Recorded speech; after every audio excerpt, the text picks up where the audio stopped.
Rachel. So to start, Jennifer, I truly love your character because she is kind of like the definition of a head bitch in charge.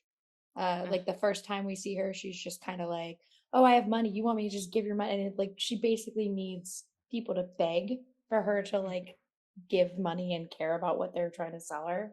And I really like that dynamic that we get in that first episode, especially.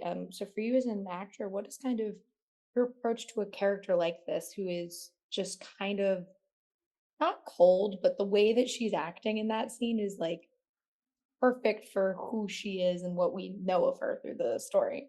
It was just really a treat to have to get a chance to play somebody like that, and the the script is so amazing. Alice Birch's writing is so smart and funny and weird, and it was just a kind of gift, really. I mean, I get it. If you have $16 million and somebody wants you to give it to them, then I think you get to ask them some questions, and you want to know if you're going to spend $16 million of something. And but as she says, that's fuck all to me. Uh, but she's still, yeah, she definitely is very comfortable in the seat of her power.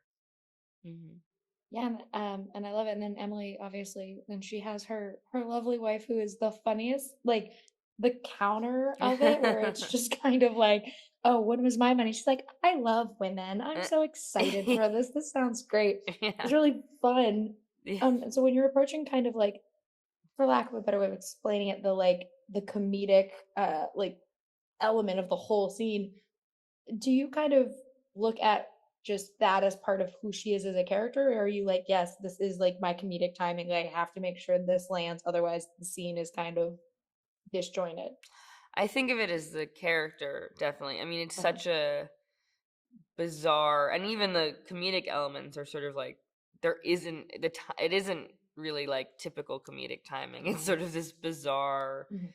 dreamy float. You really can't figure out who the hell this person is, and like if she's a child, if she's dumb, if she's like an evil genius. And I really liked that, and I was kind of figuring it out as I went what she really was. So the writing lent itself to that, and the scene itself, and her having a glass of milk at every meal. I don't know if you noticed that, but she drinks milk at every meal, and that kind of started me off right away on a really clear note that really helps bring a bizarre comedy to drinking sipping milk at a fancy dinner. It's such specific, Yeah, it says a weird, lot. yeah, It's mother's milk. She never got past yeah, needing her mother's milk. yeah. Alice's writing is it's extraordinary. Yeah. And I do think there's a rhythm to it. I was watching last night.